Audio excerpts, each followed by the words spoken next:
Гуйжвал Есүсийн нэрээр залбирлаа. Амен. За тэгээд өнөөдрийн чуулганд маань бас зарим хүмүүс ахлах сургуулаа бас төгсөж байгаа. Зарим нь бол одоо их сургуулаа бас төгсөж байгаа тийм үү. За ингээд харах юм бол нэг талаас харах юм бол маш хүнд сарууд сая сүүлийн жил өнгөрсөн баха те нойргүй зөндөө шалгалт бэлдээл хэрхэн төгсгөө диплом гэдэг те ЕШ гэдэг олон одоо ийм нойргүй шүнүүдийг бас өнгөрүүлсэн баха олон ийм санаа зовлтуудыг бас өнгөрүүлсэн баха гэж бас хэлмээр байна. Гэхдээ юу вэ? Энэ бол амьдралын бас нэгэн хуудсыг бас бид нэр өнгөрүүлж байгаа гэж бас хэлж болно. Харин дараагийн шинэ хуудсыг нээж байгаа гэж хэлж болно. Шинэ үйлрэлийг, шинэ одоо танил, шинэ хүрээллийг бол бид нар яасан бэ? Одоо таньж мэдэх тэр хүрээлэл рүү орж байгаа гэсэн утгатай зүйл юм. Зөвхөн та бүхэн төгсөж байгаа та нар л ганцхан энэ зүйлийг туулж байгаа зүйл бол биш юм. Энэ бүх хүмүүс л яг хуу сургуулаа төгсөө дараагийн шинэ амьдралын давалгаа руу, шинэ амьдралын үйлрэл рүү бол ингээд ордог байгаа. Тэгэхээр нэг талаас нь харах юм бол сургуулаа төгсөж байгаа боловч төгсгөл бол биш юм аа. Энэ бол амьдралын эхлэл юм аа гэж бас хармаар байгаа. Тэгээ учраас та бүхэн маань бодоосоо гэж бас хэлмээр байна. Тэгэхээр зарим хүмүүс ингэж бодож болох юм. Одоо ямар ажил хийнэ? За ямар сургуульд орох болоо? Ямар хүмүүстэй уулзах болоо гэж магадгүй бодож болох юм. Ямар сургууль, ямар одоо орчин нөхцөл байдал намайг хүлээж явуулаа гэж магадгүй бодож болох юм. Гэхдээ би танаас тэр бодлоос илүүгээр танаас би өөр асуултыг асуумаар байна.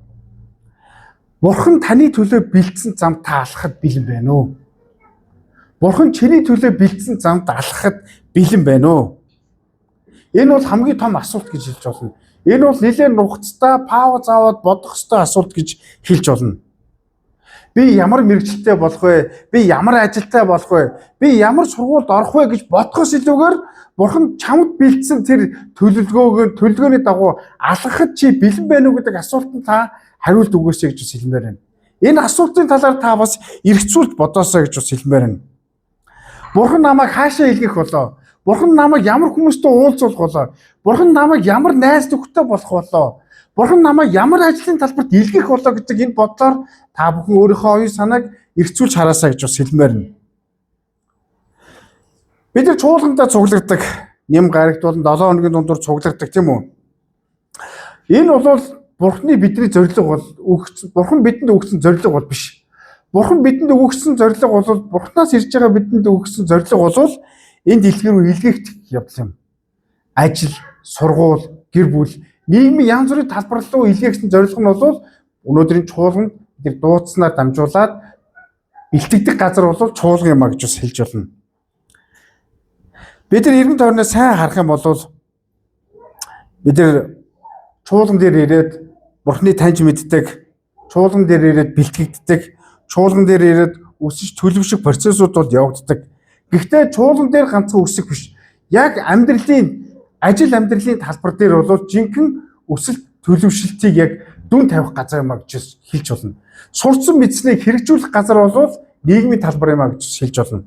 Өнөөдөр зөвхөн төгсөгч нар зориулж байгаагаас илүүгээр та бүхэн ажлын талбар дээр үнэхээр эзний дотор, эзний дуудлага дотор, эзний тэр илгээлтэн дотор амьдарч байгаа үедийг бас өнөөдөр чуулганы итгэгч нар маань хараасаа гэж бас хэлмээр байна.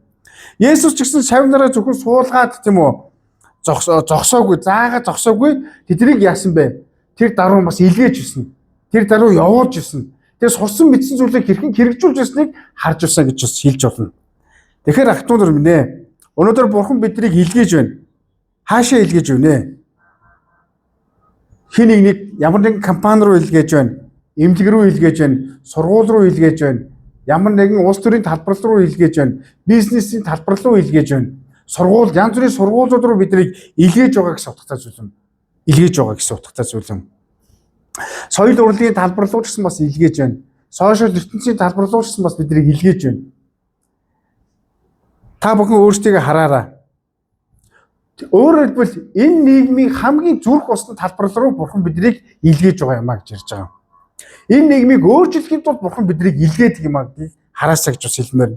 Бид нар заримдаа итгэлийн амьдралд явж байхдаа би өөрөө амьдралыг бүтээхэд, өөрөө нийгэм дээр очиход, өөрөө соёлыг бүтээхэд, өөрөө өөрийнхөө амьдралын төлөө зүтгэж магадгүй. Гэвч бол бүх зүйл бурхантай шууд хамааралтай. Бүх зүйл бурхны дотор байгаад итгэдэг хүн бурхан намайг энэ газар руу илгээсэн гэдэг тэр итгэлээр харж чадах нүдийг нээдэг юм а гэж хэлж болно. Зарим хүмүүс ингэж бодож байна. Би пастор биш учраас ч юм уу эсвэл чуулганд үйлчлдэг учраас нийгэмдэр ажилладаг учраас миний үйлчлэл бол нэг жижигхэн, миний ажил бол чуулганаас өөр юм гэж харагдаж болох юм. Үгүй юм аа. Бид нар Библийн түүхээс харах юм бол Даниэлийг харж байна. Даниэл ямар байсан бэ? Даниэл харь газар колончлогдсон ч гэсэн тэр газар бурхантай хамт байсан. Тэр маш хүнд хэцүү нөхцөл байдал хотон сүрсэн, нурсан байсан ч гэсэн ард өмнө хэцүү зөвхөрөлд орсон ч гэсэн тэр газар бурхантай хамт байсан. Тэр газар бурханы дотор ашиглагдсан гэж хэлж болно. Даниэлийг тухайн үеийн улс Даниэлд нөлөөлөөгүй ч гэсэн Даниэлийг өөрчлөөгүй ч гэсэн Даниэл яагаад тэгж байж чадсан бэ гэхээр тэр хаа байгаа газар бурхантай хамт байсан учраас юм гэж хэлж болно. Йосефийг бас бид нар мэднэ тийм үү? Египтэд байхад ч гэсэн бурхан түүнийг хэрэгэлсэн. Нехемиг ч гэсэн бурхан юу вэ? Бас Персийн одоо тэр колоничлт байхад ч гэсэн хэрэгэлсэн. Тэр бурхан биднийг сүмд ганцхан хэрэгэлдэг юм биш юм аа. Бурхан биднийг хаасаагүй хэрэглэхийг хүсэж байдаг. Бидний амьдралын хамгийн их цаг хугацаа хаана өнгөрдөг вэ гэхээр ажлын талбар дээр байдаг. Тийм үү? Ажлын талбар дээр байдаг шүү, тийм үү? Бурхан тэр газар биднийг хэрэглэхийн тулд биднийг яадаг вэ? Илгээдэг юм аа гэж ярьж байгаа. Илгээдэг юм аа. Тийм учраас залуусаа та сургуулаа төгсөж байгаа 10 жилээ төгсөж байгаа бол яах вэ? Та бүхнийг бурхан шинэ нөлөөлийн талбар руу илгээж байгаа маа гэж хэлж болно. Шинэ сургууль руу та бүхнийг илгээж, шинэ хамт олон руу та бүхнийг гэрэл давс болохоор илгээж байгаа юм гэдгийг хүлээж аваасаа гэж бас хэлмээр байна. Чуулганд байгаа гэсэн төгссөн хүмүүс ч гэсэн хандаж хэлэхэд та бүхнийг бурхан зөвхөн цалин аваад мөнгө олоод орлого олоод амьдруулахаар дуудаагүй юм аа. Илгээгээгүй юм аа. Тэр газар бурханы хаанчлыг байгуулахын төлөө таныг тэр ажлын талбар руу илгээсэн юм аа. Илгээсэн юм аа. Тиймээс ах トゥ нар минь ээ. Та бүхэн ажлын талбар дээр бурханыг хэр зэрэг гэрэлтүүлж, үр нөлөө хэр зэрэг үзүүлж өгнө гэдэг асуулт байна. Төгсөж байгаа хүмүүс өнөөдөр та бүхэн зүгээр нэг ажил хийхэд мөнгө олох гээд мөнгөтэй болчих юм бол гэсэн үг биш. Тэр газар руу таныг ажлын талбар руу шинэ ажил дээр очих үе тэр газар бурхан таныг илгээж байгаа шүү гэдгийг та бүхэн хүлээж аваасаа гэж хэлмээр байна. Тэгээ учраас бурханы хүмүүс зөвхөн чуулган биш, нийгэм дуудагдсан хүмүүс юм аа.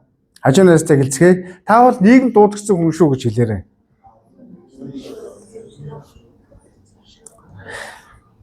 Тэгээ бид нар 3 хүнээр дамжуулаад хэд хэдэн жишээг бас харах хэрэгтэй байгаа. Нэгдүгürt нь Даниэл. Даниэлийг харах юм бол Даниэл бол тийм сайхан орчинд бол амьдраагүй. Тэр их нутгийн хувьд бол их нутагтаа аюулгүй амьдраагүй. Яг л түүний улс нь бол эзлэгдсэн байсан. Хотон сүрсэн байсан. Тэгээ түүний ирээдүйн хүсэл мөрөөдөл бас тодорхойгүй болж эхэлсэн. Тэр Вавилон руу олслогдсон гэж хэлж болно. Тэгээ тэр өөр газар нутагт очиод юу болсон бэ? Өөр газар нутагт очиод тэр газар нутгийн боловсролыг эзэмшсэн гэж хэлж болно. Эзэмшсэн. Түүний хараа зорилго нь тодорхойгүй болж эхэлсэн. Түүний хүсэл мөрөөдөл нь ч гэсэн бас тодорхойгүй болж эхэлсэн. Магадгүй энэ сууж байгаа хүмүүс ч гэсэн бас Даниэлтай адилхан байж болох юм. Миний төсөөлж байсан зам, миний мөрөөдөж байсан хүсэл яагаад өөр болчих вэ? Ажил хийсэн чи өөрчлөгчлөө. Найдваргүй болчихлоо гэж магадгүй бодож болох юм. Даниэл яг тийм нөхцөл байдалд байсан. Тэр Вавилонд маш хүнд хэцүү нөхцөл байдал, тэр нийгмийн соёл дотор хүчээр суралцж байсан. Тэр үедээ тэр магадгүй яг л өнөөдөр цөхрөлд орсон энэ сууж байгаа хин нэгтэйг адилхан байж болох юм. Тэгвэл Даниэл Вавилонд очиод юу хийсэн бэ? Юу хийгээгүй вэ гэдгийг бид нар мэднэ. Даниэл Вавилонд очиод юу хийсэн бэ? Тэр уулан дээр ганцаараа очиод залбираагүй. Эсвэл хүмүүсд тусгаарлаж амьдраагүй. Тэр яг л тэр нийгэм дотор амьдарсан. Хүмүүсийн дунд амьдарсан. Тэр нийгмийн өөр нийгэм дунд яасан бэ? Зэрэгцэж амьдарсан гэж хэлж болно. Тэр зүхтаагүй. Тэр нуугдаагүй. Тэр харин хааны ордонд бэлтгэгдсэн. Тэр хааны бүх боловсролыг эзэмшсэн. Гэхдээ тэр юуг орхиогүй вэ? Тэр залбирлаа орхиогүй. эцэдтэй хамт байхаа хизээч орхиогүй маа гэж хэлж болно. Тэр өөр улсын төрийн системд бас хүлэгдсэн. Гэхдээ тэр юу вэ? Бурхан түүний тэнд байрлуулсан шалтгаан юу вэ? Бурхан минь үүгээр дамжуулаад та өөрийнхөө ажлыг надаар дамжуулж хийгээч гэж тэр итгэлээрээ хамт Бурхантай хамт байсан юм аа. Өнөөдөр Христ итгэгчид заримдаа төөрөлд орох үед бас байдаг. Итгэлтэй амьдрахын тулд бид нар энэ ертөнцөөс хол байх хэрэгтэй. Энэ ертөнцөөс ангид байх хэрэгтэй гэж. Гэтэл Есүс биднийг энэ ертөнцөөс тустай гаргаагүй. Тэр биднийг энэ ертөнц рүү яасан бэ? Илгээсэн. Ахлах сургуулаа төгсөж байгаа залуус ч гэсэн хандаж хэлэхэд та нар их сургууль орно. Шинэ найзуудтай болно. Шинэ үзэл бодлуудыг сонсох болно. Шинэ орчиндөө нүүр тулах болно. Зарим таны итгэл өмчлөлийг чинь хараад магадгүй шоолох болно. Зарим залуучууд орчин үед ингэж ярьж байгаа. Бурхан гэж юу яриад байгаа юм бэ гэж. Магадгүй чамаас асууж иж болох юм. Зарим таны үнэт зүйлийг чинь сорж иж магадгүй. Зарим найз нар чинь, зарим шинэ найз нар чинь. Гэхдээ та тэрөө Даниэлийг санаарай. Даниэл Вавилоныг өөрчилж чадаагүй байж магадгүй. Гэхдээ Вавилон бол Даниэлийг өөрчлөөгүй. Вавилон бол Даниэлийг өөрчлөөгүй. Небухаднецар болон хуйлдаан нар түүнийг сорж ирсэн хүмүүс Даниэлийг хизээч өөрчлөөгүй юм аа. Яагаад вэ? Өнөөдөр их сургуулаа төгсөж байгаа хүмүүс ч гэсэн ялгаагүй. Маргаашаас дипломо бариад ямар нэгэн ажлын талбар дээр та нүүр тулчиж болно. Ажлын газраас нь танд дарамт иржээж магадгүй. Ёс зүйн сорилтууд иржээж магадгүй, тийм үү? Хүмүүс худлаа тайлан гаргаа гэж магадгүй хэлжээж магадгүй. Эсвэл магадгүй авилга бол асуудал биш. Бүгдээрээ л яг хуу энэ зүйлд оролцож байгаа. Авилгагүй болоод авилга өгөхгүй бол амьдралд явахгүй гэж магадгүй таныг ятгахчиж болох юм. Чи жоохон христийн зарчмаа энэ удаадаа буулгачих. Жоохон энэ зүйл дээр хамтдаа хөл бус зүйлийг хийе гэж магадгүй ятгахчиж болох юм. Тэгэхээр нийгэмдэр амьдарч байгаа Христ итгэж хүмүүсээ чи хийж чадвартай гэдэг асуулт чухал биш. Энэ асуултанд хариулах тухай явдал чухал биш. Чи хинбэ гэдэгт энэ асуултанд хариулах нь бол чиний хувьд чухал юм аа. Чи хинбэ? Чи бол Бурхны хүн. Чи бол Бурхны хүн. Тийм учраас Даниэл ч гэсэн бас янз бүрийн байдлаар түүнийг сорж, гим нүгэл үлдүүлж, бузар бохор хоол унд идүүлэх иймэрхүү зүйлүүд түүнд тохиолдсон. Гэхдээ юу вэ? Тэр шийдвэр айл хэжийг гаргасан байсан.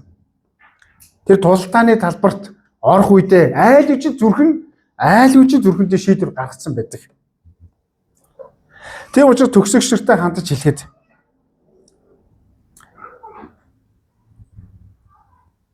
их сургууль орохоос өмнө шийдвэр гаргаарай. Би Бурхантай хамт алхах болно.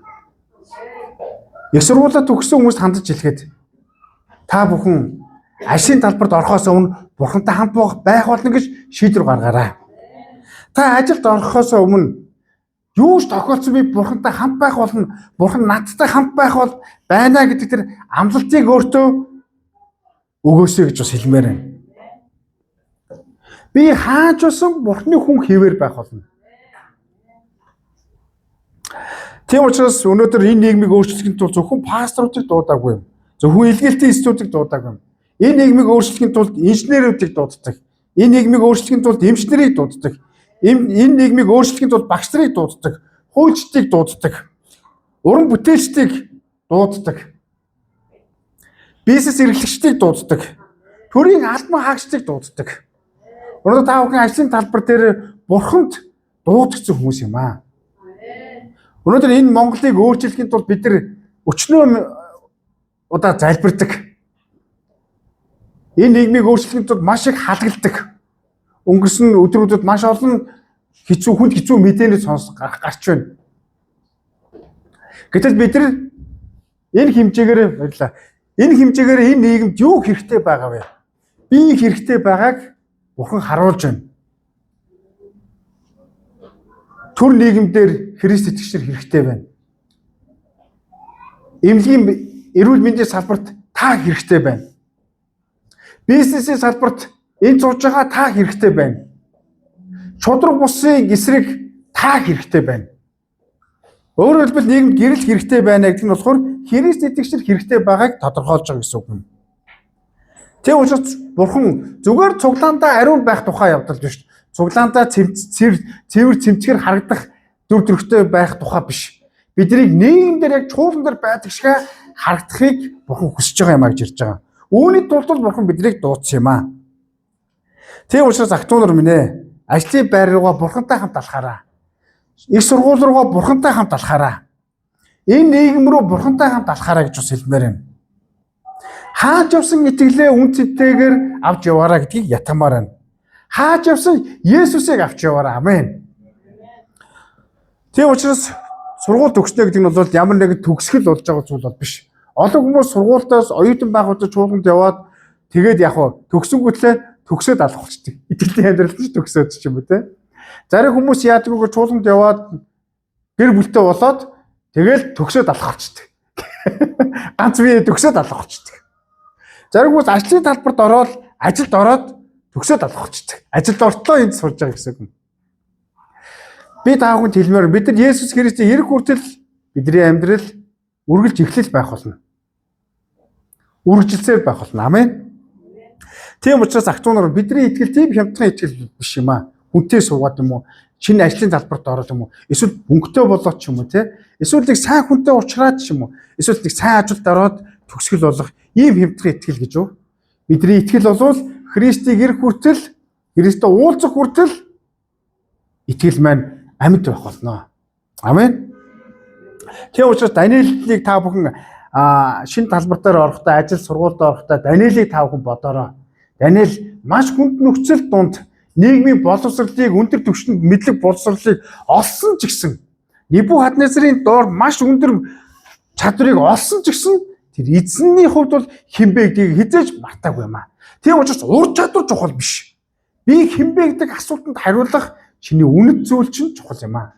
Би бол Бурхны хүн. Би бол Бурхан надтай хамт байгаа тэр итгэлийн замаар алхаж байгаа хүмүүс юм. Амен. Дараагийн зүйл нь юу вэ? Ажил бол зөвхөн цалин аваад мөнгө олоод орлого олох талбар биш юм аа. Ажил бол чиний дуудлагын талбар юм аа. Бид нар Йосефийг мэднэ тийм үү? Йосеф бол залуу хүн байсан, мөрөөдөлтэй хүн байсан, алсын хараатай хүн байсан тийм үү? Түүний ирээдүйг Бурхан маш тодорхойгоор харуулсан байдаг. Ирээдүйд хэн болохыг хүртэл тодорхойлсон байдаг. Гэтэ тэр мөрөөдөл шууд биелээгүй тийм үү? Юу болсон бэ? Тэр мөрөөдлөө хуваалцаж хүмүүстэй ярилцж байхад тэр дараа бүх асуудлууд эргэсэн. Ах дүү нар натаархсан. Түүнийг үцэн яатсан. Тэгээ түүний бүр тэр байтугай төрсөн ах дүү нар түүнийг худалдсан. Тэгээ тэр боол болсон. Та нар нүхэнд хаягдсан жишээг мэдэн шүү дээ. Нүхэнд унна гэдэг нь бол тийм амархан зүгээр пад гэл унчих зүйл бол биш. Маш гүн гүнзгий буцаж гарч чадгааргүй. Хүмүүсд тусламж авч чадгааргүй хэмжээгээр ах дүү нар үцэн яасан баг үхсэн амьдаар нь түүнийг үхүүлсэн байхгүй. Шууд нүхэнд хаяад тэгээд яасан тэнд амьдаар өөхөх гэсэн. Тэр гарч чадхааргүйгээр одоо тийм үцэн яталтанд өрцөн гэж хэлж болно. Өөрөөр хэлбэл тэр боол тэгээд дараа нь боол болоо худалдагдсан. Түүний ажил амьдрал бүр нөгөө карьер нь бүгдээрээ байхгүй болчих гэлсэн.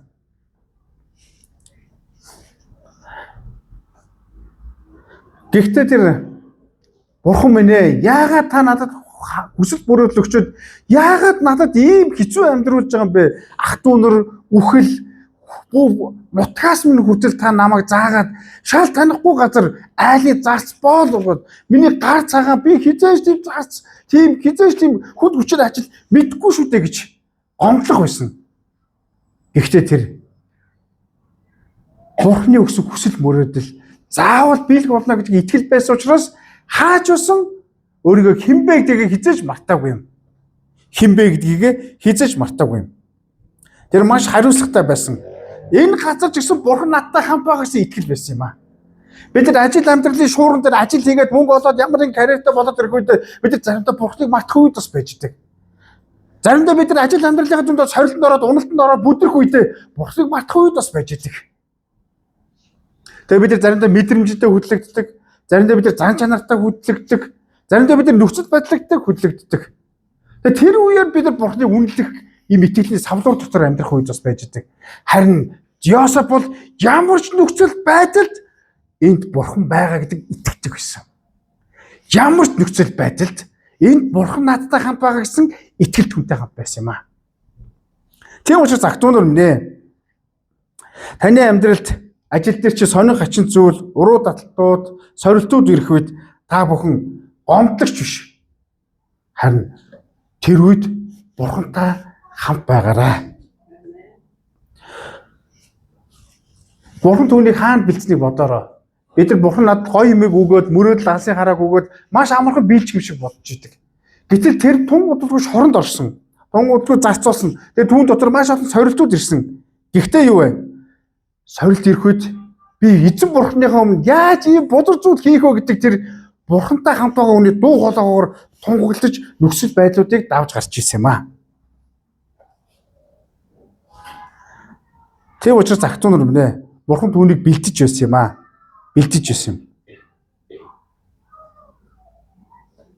Өнөөдөр Бурхан чамтай хаач хамт байдаг нэг юм аа. Үүнийг битгий мартаарай. Тийм учраас загтуунаар минь зарим хүмүүс итгэлийн амьдрал дээр ажлын талбар дээр ороод ийм нэг юм ерөнхий ойлголттой байдаг. Ажил олчвол сайхан амьдарч гадаг. Эсвэл цалин их авчвал сайхан амьдарч гадаг. Сайн цалинтай олчвол миний амьдралын бүх асуудлууд шийдэгчнэ гэж бодох тохиолдол байдаг. Йосеф бол бидэнд өөр зарчмыг харуулж байна. Ажил бол мөнгө олох газар биш. Амьдралаа заалгуулах хэрэгсэлт биш. Ажил бол дуудлах юм аа. Ажил бол дуудлах хэрэгждэг газар юм аа. Амен. Та бүхний тэгж хараасаа гэж бас хэлмээр байна. Тэгж хараасаа гэж бас хэлмээр байна.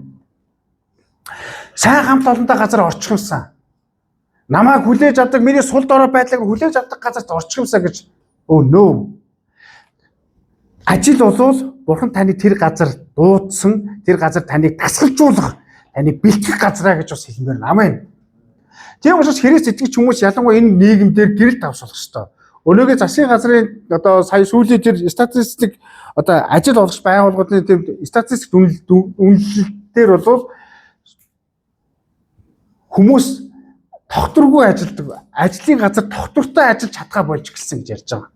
Маш сул болсон гэж ярьж байгаа. Энд бол юу болж байна вэ? Өөрөөр хэлбэл Христ итгэгчдэр бид нар хэрэгтэй байгааг тодорхойлж байгаа юм. Тэр газар тогтвортой, тэр газар үнцэнтэй ажиллах нь бол Христ итгэгч хүний дуудлага юм а гэж бас хэлмээр байна. Тийм учраас ахтуунаар минь ажлын талбар бол Бурхан таныг тэр газар бэлтгэж өөрчлөх талбар юм а гэж бас хэлмээр байгаа. Йосефыг харах юм бол маш хүнд хэцүү үед туулсан. Тэгээд эцэстээ юу болсон бэ? Ерхий сайд болсон шүү дээ. Засгийн газар нь өдөртсөн. Тухайн Египтэд байгаа цүлжилт болон ган гамшигуудыг бүгдийг нь яасан бэ? Йосеф бүгдийг нь өдөртсөн. Тэр гарц гаралгаа бүгдийг нь яасан бэ? Тэр олон тэр хүнд хэцүүд нөхцөл байдал бэлтгэснийхаа үр дүнд тэр улсыг хүртэл аварсан. Түүгээр зогсохгүй өөрийн ард түмнийг хүртэл аварсан шүү дээ. Тийм учраас ахтуунаар минь их сургуульд орж байгаа та бүхэн эмч болно. Ямар нэгэн мэргэжил сонгоод сургуулаа сонгож байгаа. Гэхдээ чи ямар мэргэжилтэй болох вэ гэдэг нь чухал биш. Хэн болох вэ гэдэг нь чи хинбэ гэдэг нь маш чухал асуулт юм аа. Хэн болох вэ? Би бол энэ ажилдаа Бурхны хүн юм аа гэдгийг тодорхойлоосоо гэж бас хэлмээр байна. Чи хэн болох вэ гэдэг чи Бурхны гэрэл давсуулахаар энэ нийгэмдээ дуудагдсан шүү гэдгийг хэлмээр байгаа. Тийм учраас өөрийгөө битгий хямдхан итгэж болгоорой. Үн цэнгүй итгэж болгоорой. Ядруу итгэж битгий болгоорой. Харин тэр газар би Бурхны гэрэл, Бурхны үн цэнтэй итгэжээ гэдгийг та бүхэн тодорхойлоосоо гэж бас хэлмээр байна. Их сургууль төгсөж байгаа хүмүүс ажлын талбар дээр орно. Өргөл санах ёстой зүйл байна. Мөнгө, цалин бодхоос илүүгээр тэр газар Христ итгэж ёс зүй, ёс суртахууныг харуулаарай. Бурхан итгэх итгэлээр харуулахын төлөө тэр ажилд ороосоо гэж бас хэлмээр байна. Тэгэх юм бол хизээ нэг цагт Йосеф шиг болох болно. Йосеф шиг болох болно. Амен. Жаахан хүлээгээрэй. Йосеф 10 гаруй жил зарцуулсан. Өнөөдөр ийм хурдтай юм хөгжлийн ийм хурдтай юм цаг үед бол бид нар өсөж хөгжих боломжууд маш хурдан байгаа шүү. Боломжууд маш их байгаа шүү. Тийм учраас та бүхний битгий шантраараа гэж бас хэлмээр байна. Ажлын талбар дээр орох үед хүмүүс чамайг алдаа гаргах үед чамайг дийсэлж дарамтлж магадгүй. Чамайг магадгүй шудраг бус систем ч юм уу шудраг бус тайлан гаргаараа гэж магадгүй уруу татчихж магадгүй. Эсвэл арх ч юм уу эсрэг хүсний талаар янз бүрийн сорилт руу чамайг чиглүүлж болох юм. Бүгд л энийг хийж байгаа шүү дээ. Чи ийм гой зүйлс хоцроглоо гэж үг гэж чам руу дайрчиж магадгүй. Чам руу уруу татчихж магадгүй. Харин чи тэр үед Йосефийг бодоорой. Потифарын ихнэр түүнийг те хүн байхгүй шүү дээ. Хоёлоо одоо боломжтой байна шүү дээ гэж биед нь хүрэх үед тэр хувцаа хүчил ураад тэр эмэгтэйг хүрсэн гарыг хүртэл яасан бэ? Хүрсэн хувцаг хүртэл тайлаа зугцсан шүү дээ. Хүн байхгүй юм чинь гэж бодлогүйгээр харин яах ёстой вэ? Тэр үед эзэн яг энд байгаа учраас би эзнийхээ нэрийг бохирдуулахгүй гэж эсэргүүцдэг итгэгч болоорой. Бурхан чамааг шорондож ашиглаж чадна. Магадгүй би зүгээр бүгд шоронд орно гэсэн үг бол биш шүү. Шорон шиг нөхцөл байдал биднийг угтчиж болно. Биш энэ номлыг бэлж явах үедээ магадгүй би шоронд орох юм бол ямар байх болоо гэж бол хүртэл төрсөн. Гэтэ амьдрал дээр бас шорон шиг нөхцөл байдал бидний амьдралд их байдаг. Их тохиолддог. Гэхдээ шоронд байна уу, ордонч байна уу? Бурхан биднийг хизээж ашиглахад бэлэн байдаг шүү. Өөрөөр хэлбэл бурхан бидэртэй хамт байдаг юм аа. Бурхан миний талд байна гэдэг нь бүх зүйл миний талд байна гэж судалж зүйл юм. Тийм учраас сургуульд байх үедээ таалагдахгүй анги хамт олонд байсан ч гэсэн, ажилд орох үед таалагдахгүй хамт олонд байсан ч гэсэн бурхан чамааг ашигланаа. Чи өндөр тэрэгэн зэрэгтэй болсон ч гэсэн бурхан чамааг ашиглах болно. Йосефийг санаарай. Тийм учраас ажилдаа зүгээр нэг ажилчин царай гаргахгүйгээр бурхан намайг илгээсэн итгэл өөдрөг байдлаар ажиллаа хийгээрэй. Би энэ газар гэрэл давс болохоор ирсэн шүү дээ гэдэг энэ итгэлээр ажилдаа очоорой. Сургуульдаа сураарай. Амен. Та нар хараарай. Йосеф тийм хүнд хэцүү нөхцөл байдал нийцтэй түүнийг сайд болгосон. Чи ямар ч үд гэрэл давс байж чадах юм бол ажилдаа хариуцлагатай шудраг байж чадах юм бол чиний тэр ажил доод захирлын доод алтан тушаалтууд чамааг эсэргүүцсэн ч гэсэн чиний захирал чинь чамааг хизээд үнэлэх болно. Хизээд хамгаалах болно. Бурхан захирлаар чинь дамжуулаад яах ёстой вэ? Чамааг өрөөх болно гэж ярьж байгаа. Колосын энд 3 дугаар бүлгээс харах юм бол хинт хандаж хэлж байгаа гэхээр ажилт нь болон ажил олгогч хоёрын харилцааны тухай ярьж байгаа байхгүй юу? Тийм учраас юу ч хийсэн хүмүүст биш. Энэ хүний цаана байгаа. Бурхан зориулж үнэнч байхыг бидэд бурхан ятгаж байгаа юм аа. Бурханд үнэнч байгаарай. Амен. Бурханд үнэнч байна гэдэг цуглаан дээр үнэнч байхыг явдал биш юм. Номлог хичээнгүүлээс хорж энэ цагт л анхааралтай сонсох явдал биш юм аа. Жинхэнэ анхааралтай байх газар бол ажлын талбар юм аа. Амен. Амен. Тийм учраас бурхны дуудлага бол ажлын талбар дээр хэрэгждэг юм аа. Цалин дээр биш. Би хинбэ гэдэг дээр хэрэгждэг юм аа. Сүүлийнхийг нь Ахтун нэмнэ. Бид нар ажлын талбар дээр очиод ирэхээр чуулганд удаа яваад ирэхээр энэ нэг юм мэдлэг төвтэй болох тохиолдол бас байж байгаа. Юу хийхээ мэднэ, хаана ямар царай гаргах, ямар дүр гаргах, хаана одоо ямар зан чанар гаргах иймэрхүү мэдлэгийн одоо ийм сул байдлуудад бас төрөлх тохиолдол байж байгаа. Тийм учраас Ахтун нэмнэ. Мэдлэг чухал уу, зориг чухал уу гэдгийг бас бодох хэрэгтэй. Бидний хувьд бол зориг чухал юм аа. Зориг чухал юм. Библиэлд маш олон хүчирхэг хүмүүс байгааг нэг нь бол Мосе байна. Мосег та нар сайн мэднэ те. Египтийн хааны ордонд төрсөн тухайн үеийн хамгийн өндөр боловсралтай зөвхөн мэдлэг боловсрал хэл ус сураад соёл иргэшэл сураад зогсоогүй дайн тулааны тийм ур чадруудыг те эзэмшсэн нэгэн байсан гэж ярьж байгаа. Өөрөөр хэлбэл маш одоо тусгай тийм одоо бэлтгэгдсэн хүн гэж хэлж болно. Тэр улс их орныг удирдах соёл боловсролын бол маш өндөр тийм боловсралтай гэж хэлж болно. Мэдлэгийн бол амар мэдлэгтэй байгаа байхгүй юу? Амар мэдлэгтэй. Гэхдээ Хүний нүдээр харах юм бол Мосе яг бэлэн болцсон байхгүй. За энэ одоо ч жихэн Египтийг удирдах, жинхэнэ удирдагч хүн, өв заламжлагч хүн гэж магадгүй бодсон байж болох юм. Гэхдээ Мосе мэдлэгтэй байсан ч гэсэн тэр юу байсан бэ? Зорилгоо ойлгоогүйсэн. Зорилгоо ойлгоогүйсэн. Тийм учраас мэдлэгээс хамгийн хүчрхэг зэвсэг бол зорилго юм аа. Зорилго юм. Хүмүүс биднийг боловсрлоор бэлддэг тийм үү? Ур чадвараа туршлагаар үнэлж хөгжүүлж байдаг шүү дээ, тийм үү? Харин Бурхан бол зорилгоор дамжуулаад биднийг хэрэгжилж байдаг. Тийм учраас та нар хараарай. Мэргэдийг хичээхийн тулд мөх хэстийг Бурхан ашигласан шүү дээ. Есүсийн дагалдагчрыг харах юм бол мэдлэгтэй, боловсролтой, чадвартай ерөөсөө байгаагүй. Харин Бурханы зорилгод нэгдсэн хүмүүсийг Есүс хэрэгжилсэн. Паул ч гэсэн өөрийнхөө мэддэг бүх 40 гаруй жил сурсан бүх боловсролоо хог мэд ялгдсан мэд үтсэн. Миний хувьд Христийг олох нь бол амжилт юм а гэж тодорхойлсон байдаг. Тийм учраас тэр амьдралынхаа турш Есүс Христийг тунхагласан явдал юм а гэж ярьж байгаа. Ах トゥ нөрмнэ.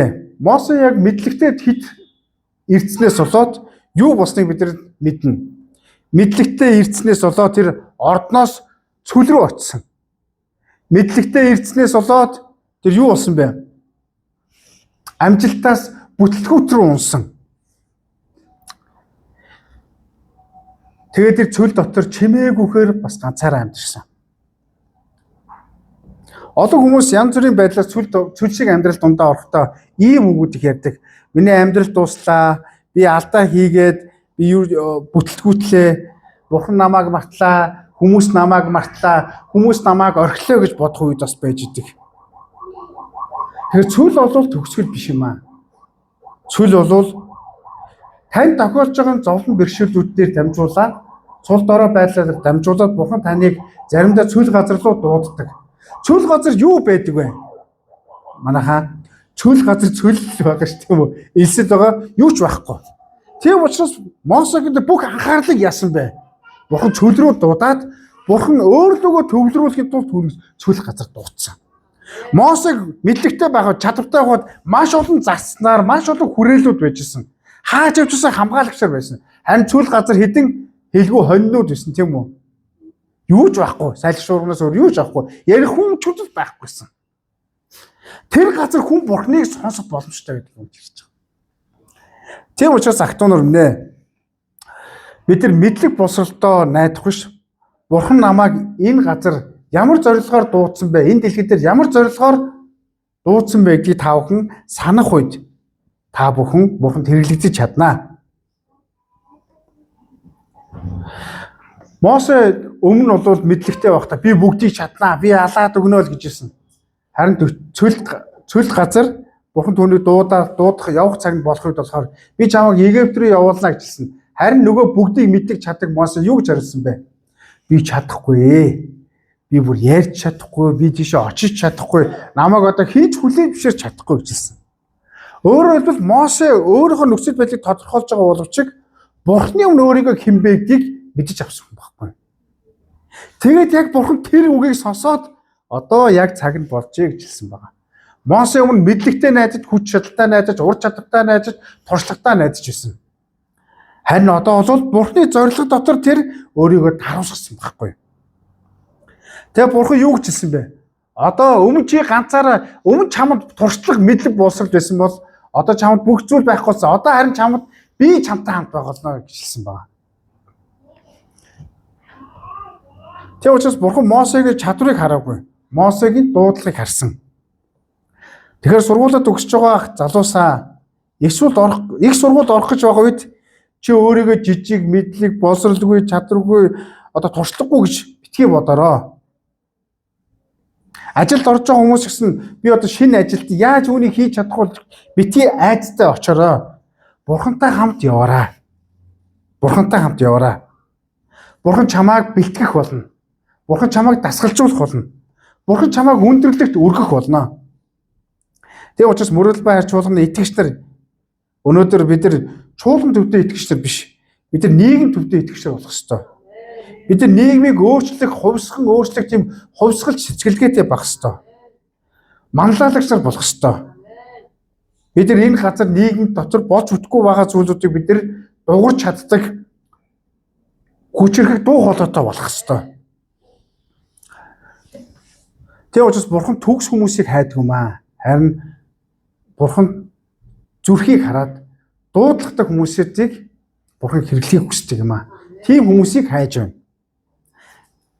Тэгэхээр мэдлэг бол хангалттай биш гэж бид нар тодорхойлж болно. Харин бидэрт зорилго бол Бурханы зорилго бол хангалттай юм.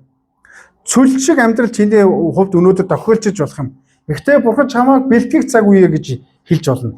Хэрвээ чи цүл мэд амьдарч байгаа бол энэ цагт хүмүүсийг биш, нөхцөл байдлыг биш, өөрийнхөө дотоод дуу хоолойг биш, харин Бурханы дуу хоолойроо өөрийгөө чиглүүлээрэ. Сул дорой байдал бол Бурханд хэрэглэгдэх, Бурханд найдах боломжууд шүү. Бид нар амьдрал дээр ямар нэгэн хэцүү зүйл тохиолдоход хин нэгнээс тусламж хайдаг. Ганцаардах үед, шантрах үед. Харин тэр үед та Бурханыг хайгаарай. Бурханыг дуудаарай. Чи заавал төгс байх алавгүй. Зүгээр Бурхан чамтай хамт байхыг хүсэж байгаа. Тэр хүслийг битгий мартаарай. Дүгнцгээе. Тэгэхээр Бурхан биднийг зөвхөн мэдлэгтэй болохын тулд илгээгээгүй. Биднийг Даниэлийн амьдралаас суралцаарай. Энэ нийгэмд итгэлээ хамгаалаарай. Үн цэнтэй амьдраарай гэж бас хэлмээр байна. Йосеф шиг нийгэмдээ дуудагдсан ч гэсэн яагаад Бурхан надад өгсөн хараа хүсэл мөрөөдөл биелэхгүй байгаа юм бэ? Би гэрэл давс болох гэсэн чи чадахгүй байна. Би юу чадваргүй байна гэж магадгүй бодож болох юм. Йосефийг бодорой. Йосеф 10 хэдэн жил цугцсан. Давидыг бодорой. 10 хэдэн жил яасан бэ? Хүнд хэцүү амьдралыг туулсан. Абрахамыг Бурханд дуудсан ч гэсэн тэр доор хүсэл мөрөөдөл ч гэсэн бас биелээгүй шүү дээ. Тийм учраас Бурхан биднийг бэлтгэх цаг хугацаа гэж байгаа. Бэлтгэх цаг хугацаа. Тийм учраас та бүхэн итгэлийн амьдралд, ажил амьдралын талбар дээр хэцүү нөхцөл байдал тулгархуу та Даниэлийг, Йосефийг бодорой. Яах гэж тэр хүмүүсийн амьдралыг Библиэлд шигтгэн бидэрт өнөөдөр үлдээсэн бэ? Бидэнд тус болохын тулд юм аа. Тус болохын тулд юм. Тийм учраас Бурхан таныг нийгэм рүү дуудаж байна. Тэгээ сургуульд орж байгаа, шинэ сургуульд орж байгаа одоо оюутан болж байгаа залуус та бүхэнд хандаж хэлэхэд шинэ найз нөхөд, шинэ сорилтууд, шинэ хандлага, янз бүрийн найз нөхдүүдийн анти үзэл санаанууд давталж болно. Гэхдээ энэ бол байх зүйл. Гэхдээ тэр үед та Бурхантай хамт байх ёстой гэдгийг битгий мартаарай.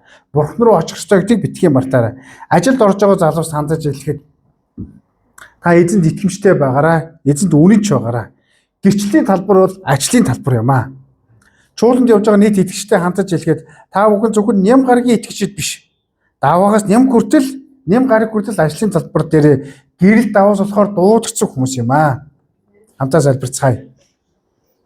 Хамтаа эзэн залбирцгаая. Тэгээ бүгдээрээ энэ цагт эзэн залбирцгаая. Оюутан болж байгаа залуус Бурхан минь ээ, би шинэ сургууль ороод таны өмнө гэрэл даваас болоод шинэ сургууль ороод шинэ найз нөхдөдтэй болоод шинэ үзэл санааг таньж мэдэх болноо. Даниэл өөр үзэл бодол оюун санааг Небухаднезарын дор суралцсан ч гэсэн тэр хизээж итгэлээ орхиогүй. Яг үүнтэй адилхан Бурхан бид нар нийгмийн соёлыг суралцсан ч гэсэн мэдлэг боловсролыг олж авсан ч гэсэн эзэм минь би ямар сургуульд орсон тантай хамт алхах болноо. Үргэлж танд найдах болноо. Танд итгэмжтэй үнэнч байх болноо гэдгийг та бүхэн шийдвэр гаргаасаа гэж бас хэлмээр нь. Шинэ ажилд орох хүмүүст бас хандаж хэлье. Та бүхэн залбираарай. Эзэн би ажлын талбартаа очиод намайг шудраг бус зүйлд ятгах, ёс зүйгүй үйлдэлд урайлах, ил зүй сорилтуудад намайг сорих. Тэр үед эзэн минь би Йосеф шиг яг энэ цаг ч гэсэн эзэн надтай хамт байгаа. Эзэн тэр итгэлийн үгээр эсэргүүцэж шудраг байдлын төлөө баттаа зогсох болно гэсэн тэр итгэлийг та бүхэн залбираасаа, шийдвэрийг залбираасаа гэж бас хэлмээр байна. Бид нар нөхцөл байдал тулгархуйд шийдвэр гаргах гэж оролцож байдаг. Энийг хийх үү болох уу гэж үгүй юм аа. Бид нар итгэх үед аль хэдийн бидний зүрхэнд шийдвэрүүд гарцсан байдаг юм а. Тэр гарцсан зүйлүүдийг бид нар илэрхийлэх нь бол итгэгч хүний итгэмжтэй байдал юм а. Тэгээ хамтаа залбирцгаая. Хамтаа ажлын газрынхаа төлөө залбирцгаая. Өнөөдөр бидний ажлын талбар цүл шиг тийм нөхцөл байдал байгаад бүгдөө